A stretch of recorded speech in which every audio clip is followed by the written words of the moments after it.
I walked through the front door and stopped. A suitcase, standing upright beside the couch. My wife's hands rested on the handle like she'd been waiting for this moment. She didn't look guilty. She looked relieved. "I'm leaving you," she said calmly, "for our son's teacher." The words didn't hit all at once.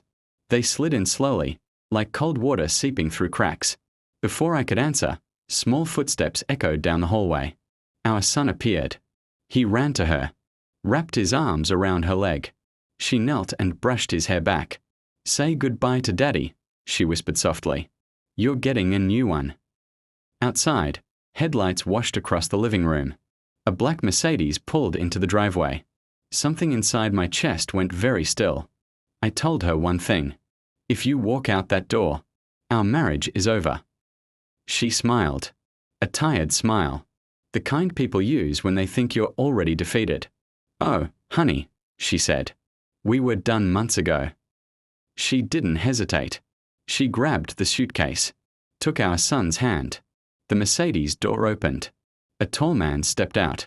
Confident. Familiar. I recognized him instantly. The teacher. The one who shook my hand at parent conferences.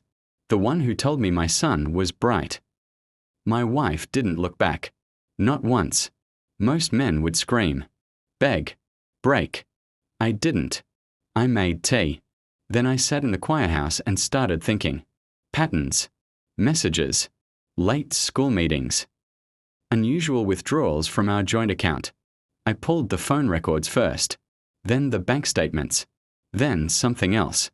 Something colder. Something she never imagined I'd question.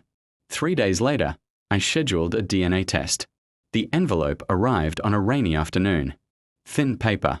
Heavy truth. I read it twice. Then a third time. Probability of paternity, 0%. My hands didn't shake. My breathing didn't change.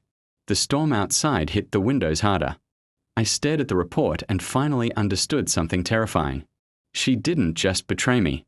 She replaced me. Years ago. 2 weeks later, the Mercedes returned. Not to pick her up. To drop her off. She walked up the driveway slowly, eyes swollen.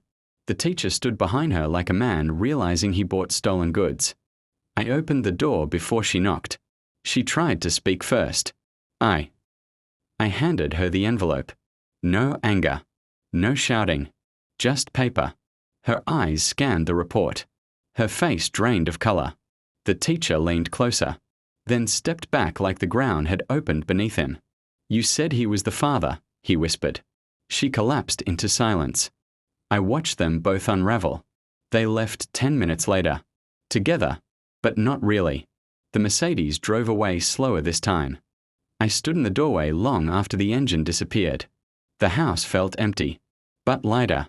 For years I believed I had lost a family. Now I understood the truth. You can't lose something you never truly had. And for the first time in a long time, I slept peacefully in a house that finally belonged only to me.